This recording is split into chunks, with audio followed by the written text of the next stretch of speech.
Chapter 3 Jax. Jack opened his eyes. The air was hot and steamy. It looks like we landed in some bushes, said Annie. She was peeking out of the treehouse window. Peanut was peeking out of Annie's pocket. Jack peeked out of the treehouse too. They had landed in a sea of shiny green leaves. Outside there were flowers, bright butterflies and birds, just as in the book. That's strange, said Jack. I wonder we didn't land in a tree, the way we always do.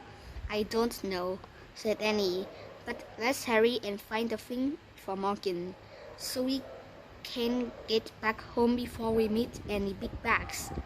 Wait, this seems weird, said Jack. I don't understand why we landed in bushes. I'd better read about this. Oh, come on, said Annie. We don't even need the ladder. We can just climb out the window. Annie put Peanut in her pocket. She stuck one leg out the window. Wait, Jack grabbed Annie's other leg. He read. The rainforest is in 3 layers. Thick treetops, often over 150 feet in the air, make up the top layer. This is called the forest canopy. Below the canopy is the understory, then the forest floor. Get back in here, cried Jack. We're probably more than 150 feet above the ground, in the forest canopy. Yikes, said Annie. She slipped back into the treehouse. We have to use the ladder, said Jack. He got on his hands and knees. He moved leaves away from the hole in the floor. He looked down.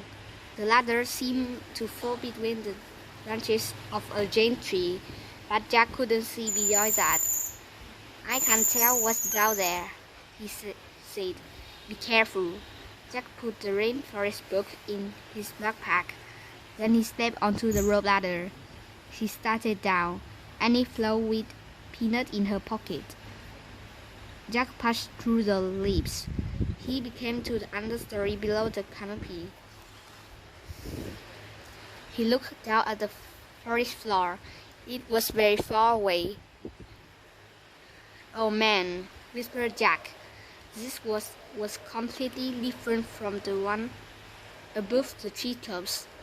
Now that they were out of the sun, it was cooler. It was also damp and very quiet. Jack shivered. It was the spookiest place he had ever seen. Chapter 4 Millions of them. Jack didn't move. He kept staring down at the forest floor. What's wrong? Annie called from above. Jack didn't answer. I don't see any giant spiders. Do you? Annie said. Well, no. Jack took a deep breath. We have to keep going, he felt. We have to find the special thing for Morgan. No spiders.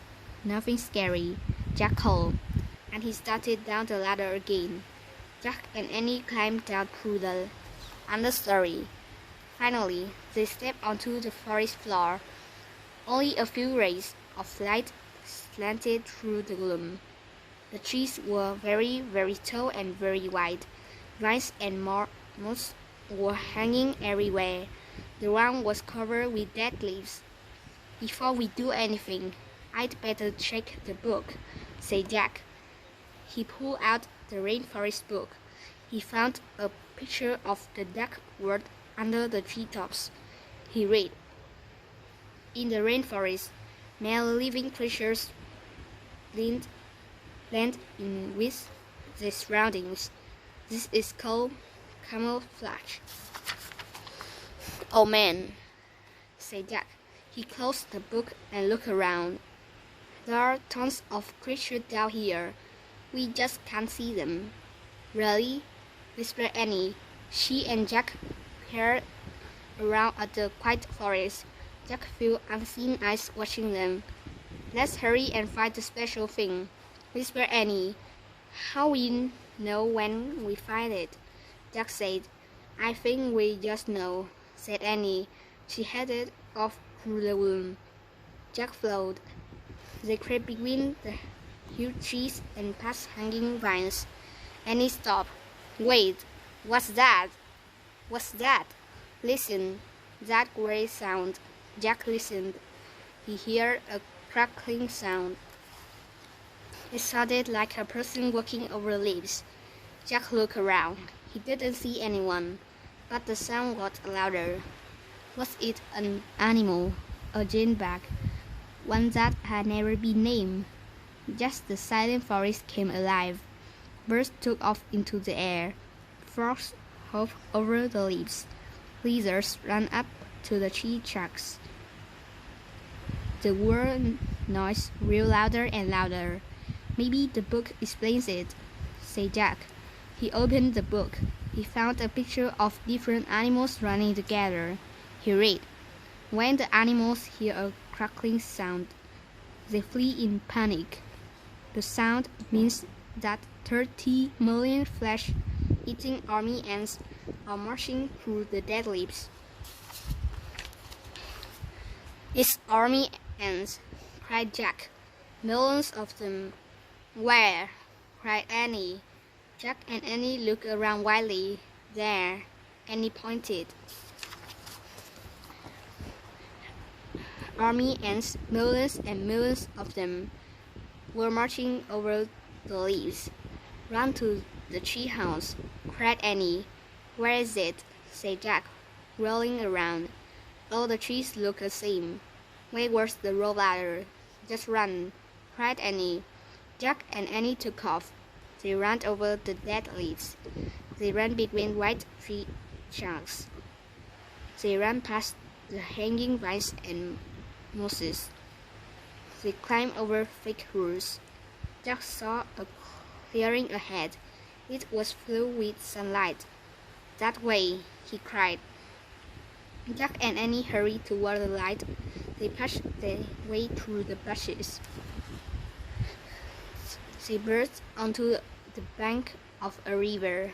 They stared at the slow-moving brown water.